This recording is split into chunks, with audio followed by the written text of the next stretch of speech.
Halo guys, assalamualaikum warahmatullahi wabarakatuh. Perkenalkan, nama saya Dewi Askia. Saya di sini akan menjelaskan tentang bisikan khotir. Khotir yang berasal dari Allah Ta'ala merupakan khotir yang berbentuk kebaikan sebagai penghormatan dan untuk menetapkan hujahnya. Tetapi bisa jadi dalam bentuk keburukan yaitu sebagai cobaan dari fungsi ujian. Dan sedangkan jika khotir ini dibisikkan dari malaikat pembawa ilham, itu berbentuk kebajikan, karena malaikat ini diturunkan langsung oleh Allah untuk menuntun kita kepada jalan kebaikan. Adapun bisikan dari syaitan, maka bisikan itu pasti isinya itu buruk, dapat menyesatkan kita dan dapat menggelincirkan kita. Namun bisa jadi pula bisikan itu awalnya muncul dalam bentuk yang baik, sebagai sarana untuk menipu kita dan menyesatkan korbannya dengan perlahan.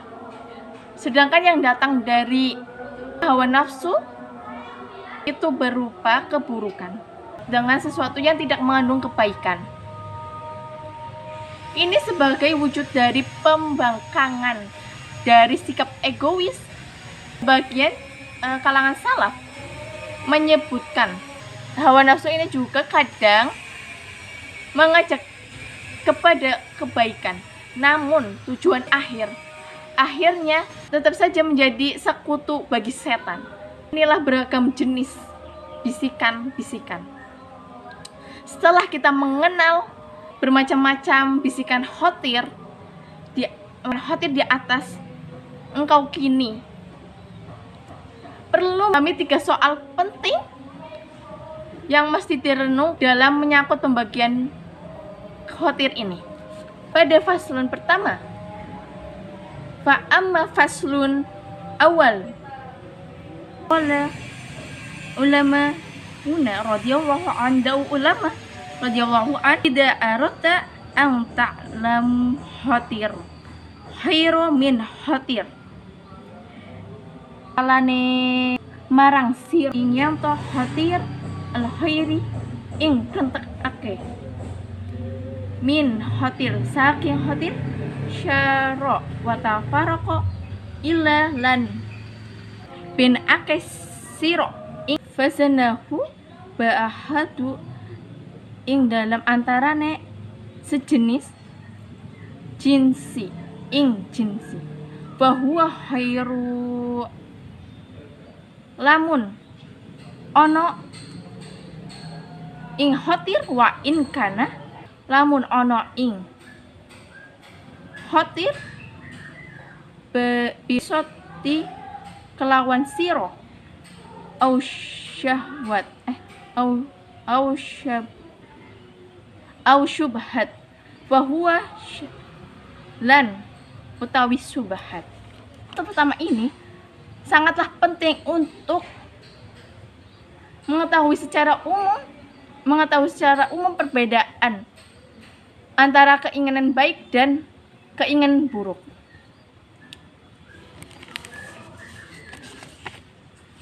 Dan wa amma faslun sani lan utawi fasal kepindo kedua, faqala ulama ida arota dawuh sapa ulama ida arota tatkalane karep siro antakroku dari kuna kang ono khotir min qabla syaiton saking arah syaiton wa baina khotir lan ing khotir syarikuna tekan ing antarane khotir min qablu hawa nafsu tetap saking nafsu au min fahwa utawi akeh matro dada mudo taroba halak guncingan alam innahu mengko saking syaiton wakana lan ono ba'do solihina setengah wong sing dan rahmallahu yaqulu rahmat Allah misla huwai nafsu utawi sopone nafsu misla namro iku nafsu utawi sopo nafsu. Jadi yang kedua itu perlu untuk mengetahui apakah sebuah keinginan buruk itu lahir dari godaan hawa nafsu atau disebabkan oleh bisikan setan. Jawabannya harus diketahui dari awal karena adapun yang ketiga wa amma fasl salis lan fasl kaping telu ida arota tatkalane karep siro antafaroku yang to bada ake baina khotiru ing dalam krentek khairu yakuna apa khotir minallah ta'ala saking Allah ta'ala au minal mulki utawi saking milik fangdoru fi dalika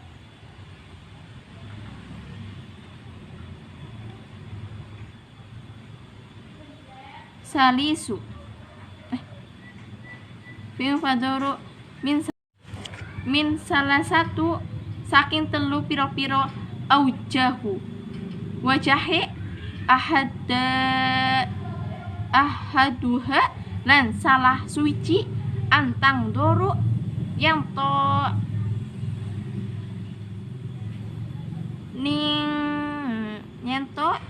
ning lis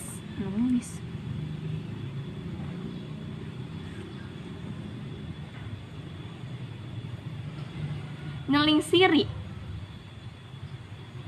yang to ngelingsiri fa inna kana kau ya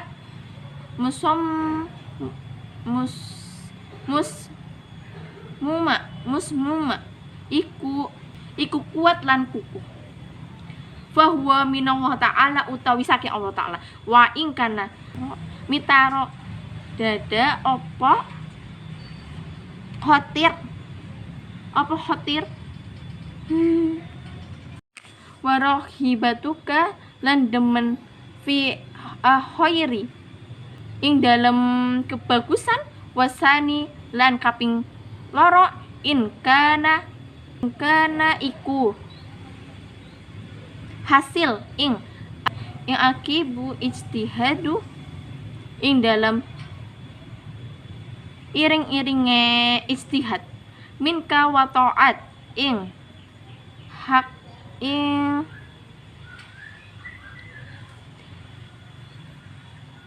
tetep saking. Jadi yang ketiga mengenai kebaikan mengenai keinginan baik juga perlu diketahui sejak awal apakah itu berasal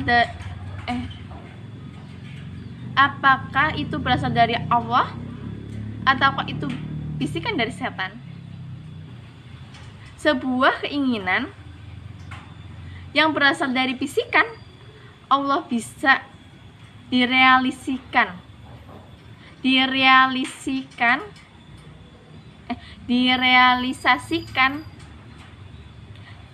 Allah bisa direalisasikan juga sedangkan kalau berasal dari syaitan maka harus ditolak. Prinsip yang sama juga diterapkan dalam hal keinginan. Jadi pada timbangan pertama itu wakana ba'du solihina lan ono setengah wong sing bagus. Timbangan pertama adalah syariah bila keinginan yang terlintas dalam hatimu itu suci dengan tuntunan agama, berarti itu baik. Namun bila berlawanan dengan tuntunan yang hak atau berstatus syubhat atau meragukan, maka berarti buruk. Wa mislu wa nafsu utawi sopone nafsu misla namro iku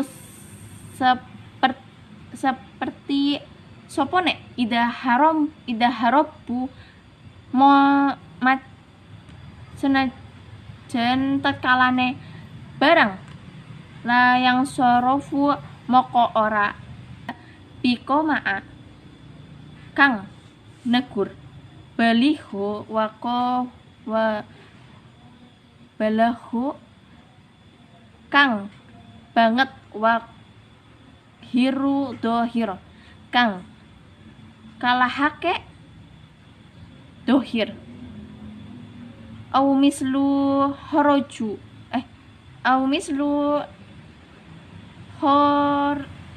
horoji sopot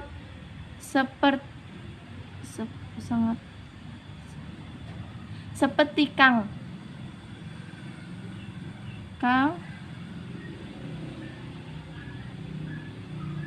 ngumbar watak kang marang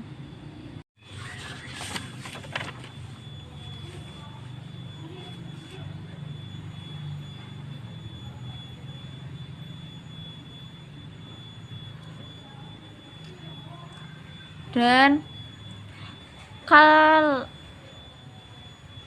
balrona ala qulubihim makanu yaksibun orang balik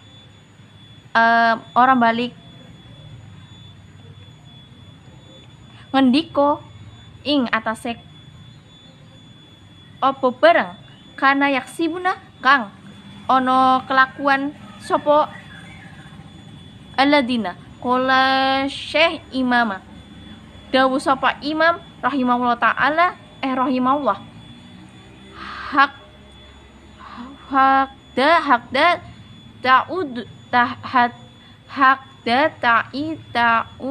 ta'di hale mengkono nekane mengko ake ila kuswah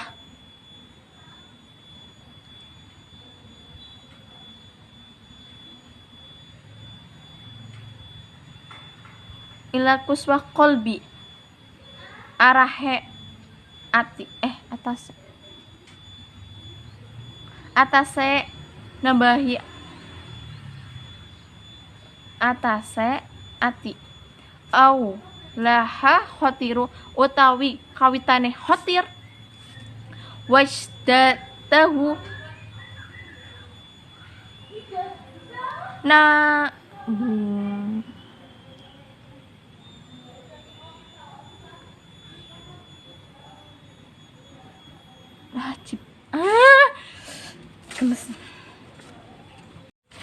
kemudian apabila masih belum jelas juga apabila belum jelas juga bagimu dengan timbangan ini, maka ditawarkan saja kepada hawa nafsu. Lalu lihatlah reaksinya bila mana hawa nafsumu tidak suka, berarti bisikan itu baik. Tetapi jika hawa nafsumu cenderung dengan insting lahirnya, maka bukan karena harapan kepada Allah, maka itu buruk. Sebab nafsu itu benar-benar menyuruh kepada keburukan dan pada asalnya tidak cenderung dengan kebaikan. Dengan menggunakan ketiga timbangan tersebut akan jelas bagimu perbedaan antara bisikan baik dari bisikan buruk. Dan hanya Allah Ta'ala yang memberikan hidayah. Hatimu itu berasal dari Allah atau setan, atau berasal dari hawa nafsu kita, maka ini juga harus diuji dalam 3 timbangan. Ya Allah. Seseorang ulama mengatakan, untuk mengetahui apakah sebuah bisikan buruk yang muncul di hatimu itu berasal dari Allah atau setan, atau berawal dari hawa nafsu kita, berawal dari hawa nafsu kita, maka ini juga harus diuji dalam 3 timbangan. Yang pertama itu, bila bisikan itu tertanam kuat sekali, maka itu berarti datang dari Allah Subhanahu wa taala. Tetapi jika bisikan itu timbul, tenggelam dan labil, maka ketahuilah bahwa itu berasal dari sisi syaitan. Yang pertama itu fai ahadin hadihil mawasini ida angdurta wa antan natoro hais yastabinu laka khatirul khairi min khatiris syarr. Jadi sangatlah penting untuk mengetahui secara umum perbedaan. Timbangan pertama adalah syariah.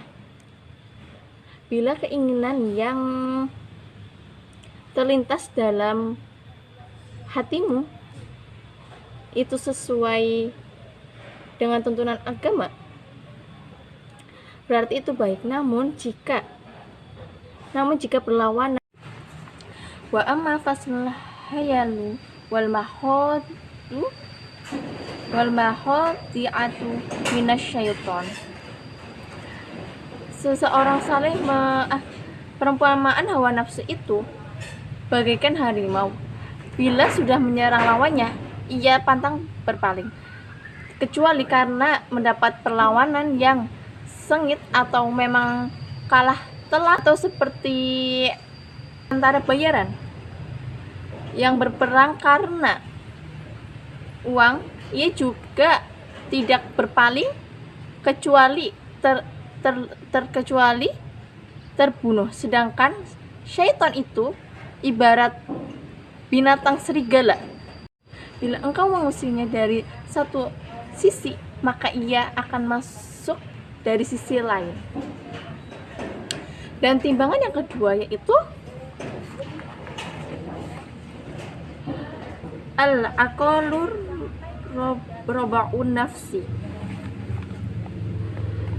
Apabila bisikan tersebut mengiringi suatu perbuatan dosa yang engkau lakukan, maka itu datang dari Allah Ta'ala sebagai penghinaan dan hukuman berupa dampak buruk dan dosa itu. Allah berfirman, kala balrona ala qulubihim ma kanu yaksibun. Kala bal'ora balik ni Allah Ta'ala berfirman, kala balrona ala qulubihim ma kanu yaksibun. Kala balrona ora balik ning ala qulubihim yang atas piro-piro atine alladzina maka nu yaksibuna utawa barang kang ono iku nglakoni. Sesekali tidak demikian. Sebenarnya apa yang selalu mereka usahakan itu menutup hati mereka. Al-Mutaffifin ayat 14 berkata, Syekh Al-Imam berkata, demikian dosa-dosa itu menyebabkan kerasnya hati. Awalnya adalah bisikan, kemudian menyebabkan hati menjadi keras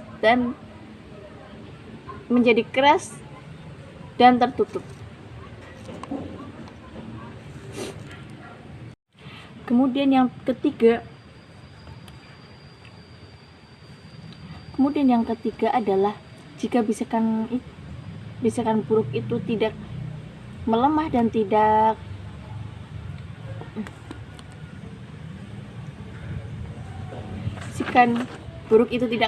tidak berkurang meski engkau sudah berzikir kepada Allah, maka berarti bisikan itu tersebut datang dari hawa nafsu. Akan tetapi jika bisikan itu melemah dan berkurang setelah engkau mengingat Allah, maka berarti bisikan itu datang dari sisi syaitan. Seperti disebutkan dalam firman Allah Subhanahu wa taala, min syarril waswasil khannas, min syarril waswas saking alane syaitan kang banget akeh kanu yaksibuna utawi barang al-khannas kang alane mundur dari kejahatan bisikan syaitan yang biasa tersembunyi. Surat An-Nas ayat 4, yang berarti dari kejahatan bisikan syaitan yang biasa tersembunyi, dan sesungguhnya setan itu berakal di dalam hati. Namun apabila disebut nama Allah, ia akan bersembunyi. Akan tetapi jika hati lalai, maka ia dan membisikkan kejahatan kembali padamu. Ia masuk ke dalam dirimu dari sebagai anak. Yang kedua yaitu jika bisikan itu datang setelah melakukan ibadah dan latihan spiritual secara keras, jihad usaha untuk sungguh-sungguh, maka itu berarti datang dari Allah Subhanahu wa taala. Sebagaimana Allah taala berfirman, walladzina jahadu fina lanahdiyannahum subulana. Walladzina lan utawi wong kang jahadu podo nemen-nemen fina ing dalem lanahdiyannahum agama ing sira iki nyekti subulana nuduhake ingsun ing pira-pira dalane lana diannahum agama ing sira subulana ti nuduhake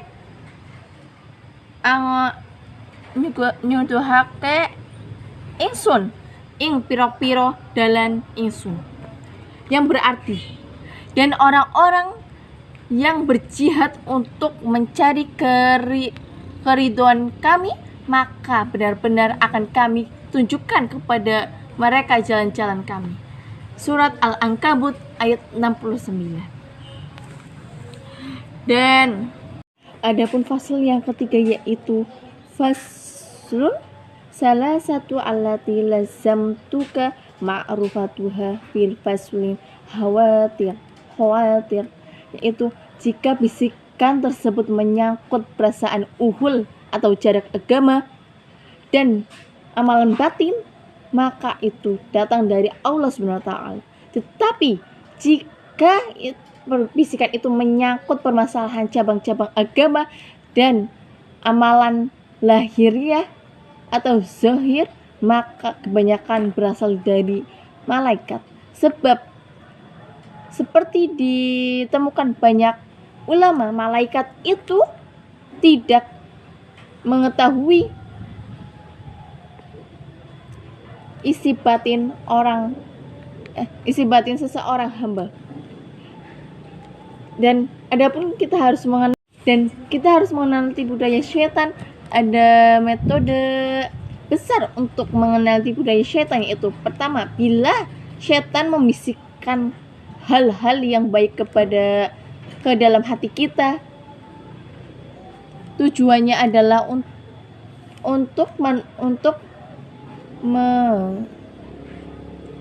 untuk memperdayakan manusia, lalu menjerumuskannya secara perlahan-lahan kepada keburukan. Dan ada seorang ulama yang mengatakan, apabila engkau merasa seorang untuk mengikuti bisikan itu dan tidak ada rasa takut dalam melakukannya, serta engkau terburu-buru dan tidak berhati-hati dalam melakukannya, tidak khawatir dengan akibat akhirnya, maka ketahuilah bahwa itu adalah tidak khawatir dengan akibat akhirnya, maka ketahuilah bahwa itu datang dari si syaitan. Maka jauhilah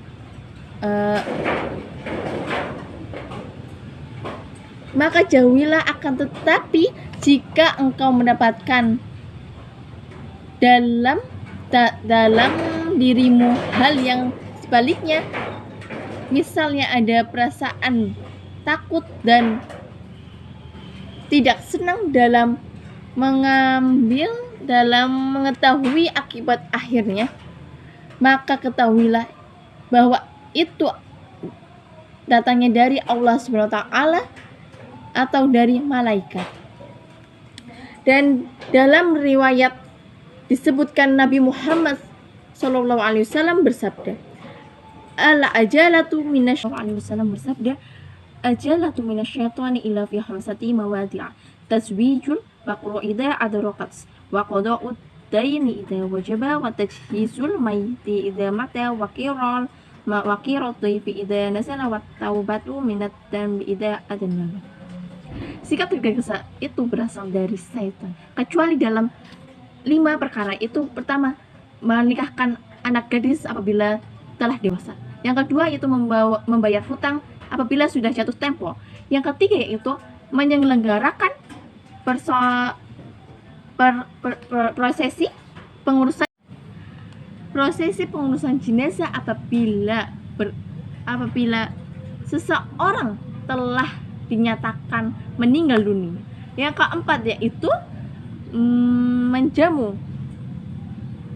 menjamu tamu apabila ia berkunjung sesuai haknya. Dan yang kelima itu bertaubat dari dosa apabila telah melakukan perbuatan dosa. Dan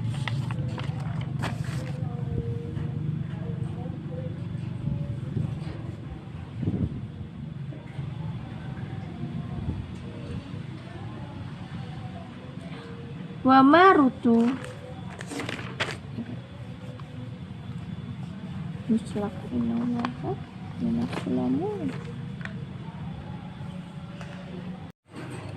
summa aqulu ma tamala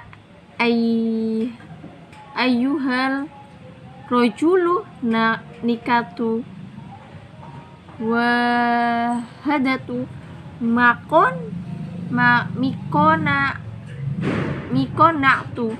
mikonati wa hiya anak inka ida nadartu wajadatu asli kullafatanahu wa fadaihahu wa jazzi wa halaku wa dambi wa fatu wa qa'a fi khalaqallahu ta'ala min awalin khalaq al-khalaqu ila yaumil qiyamah min qabli hadi nafsi.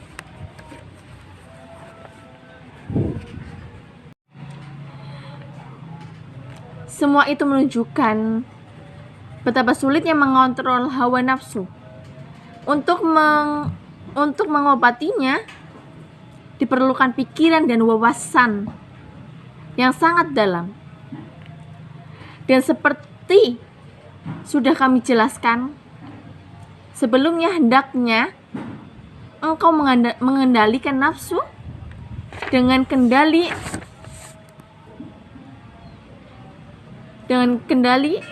dengan takwa dan sikap waras agar engkau memperoleh kedua manfaat tersebut secara bersamaan. Seseorang ulama besar mengatakan ada 3 tindakan yang bisa digunakan untuk menekan nafsu apabila dan aksesnya. Yang pertama yaitu dengan mengekang keras keinginan nafsu, sebab binatang yang bandel akan melemah apabila makanannya berkurang. Dan yang kedua yaitu memberi beban berat pada nafsu berupa ibadah dan latihan spiritual yang keras.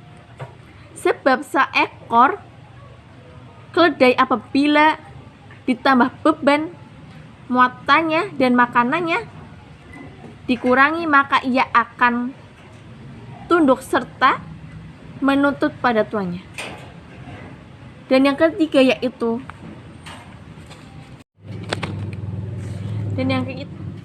memohon pertolongan kepada Allah SWT Azza wa Jalla serta merendahkan diri kepadanya agar dia berkenan menolongmu. Kalau tidak, maka tidak ada jalan untuk melepaskan diri dari eratnya nafsu. Tidaklah engkau mendengar perkataan Nabi Yusuf alaihissalam seperti disebutkan dalam firman Allah Subhanahu wa taala berikut ini. Inna nafsa la umaratu biswa'i ila ma rahima rabbi. Yang berarti karena sesungguhnya nafsu itu menyeluruh kepada kejahatan kecuali nafsu itu diberi rahmat dan Rabbu. Yusuf ayat 53. Dan Allah Azza wa Jalla fahyana itu tabada ila tamalak kahu wa tajammuha wa ta'min min syariha fa in qalas fa bayna lana ana ma huwa taqwa hatta na'lamahu fa'lam.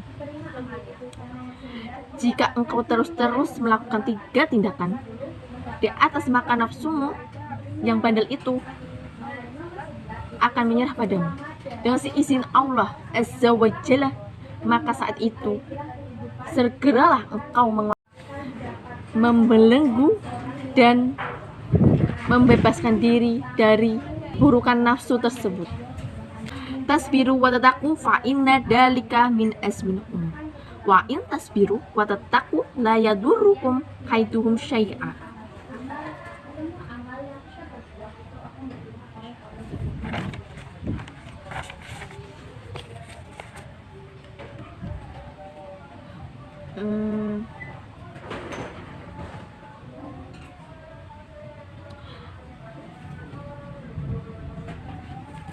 Sis, takwa sih.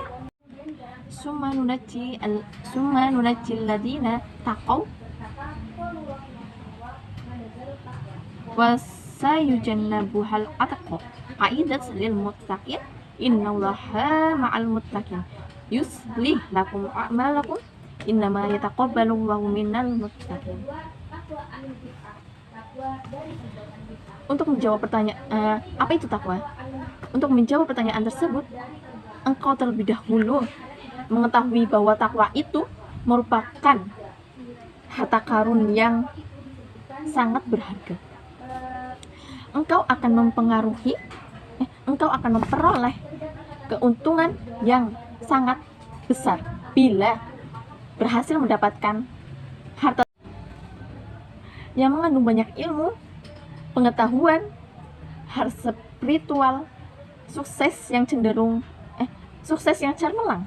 dan pahala berupa surga.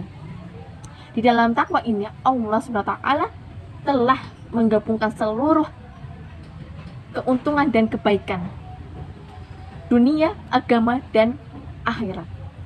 Jika engkau perhatikan ayat-ayat Al-Quran, engkau akan melihat Allah SWT telah berjanji banyak bagi kebaikan, berjanji kebaikan, pahala, dan balasan yang baik terhadap orang-orang yang bertakwa. Summa ta'malun nakastu akhiri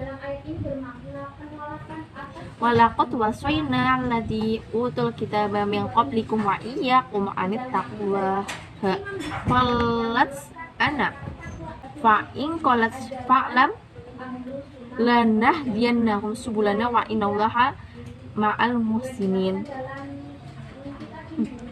fa'lam walladzina jahadu fina lanahdiyannahum subulana wa innallaha ma'al muhsinin fanaqulu a'lamu aula barakallahu fi dini wa zada fi yakinika antaqwa fi qaulus sayu.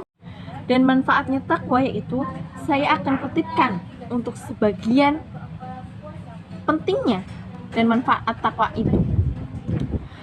Yang pertama itu pujian dan sanjungan kepada orang-orang yang bertakwa. Wa'il. Yang kedua itu mendapatkan penjagaan dan perlindungan dari musuh. Wa in tasbiru wa tattaqu la yadurrukum kaidahum syai'an. Jika kalian bersabar dan bertakwa,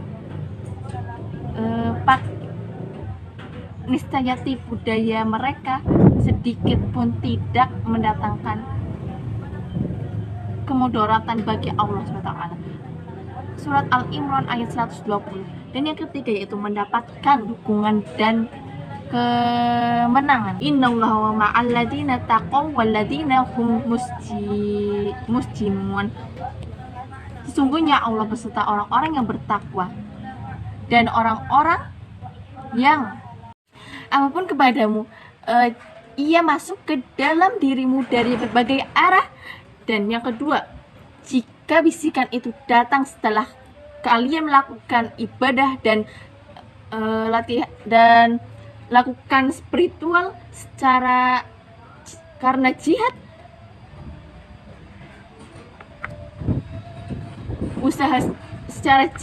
berusaha secara sungguh-sungguh, maka itu berarti datang dari Allah Subhanahu wa taala, sebagaimana Allah Subhanahu wa taala berfirman dalam surat Al-Ankabut ayat 69 yang berbunyi walladzina jahadu fina lanahdiyannahum subulana.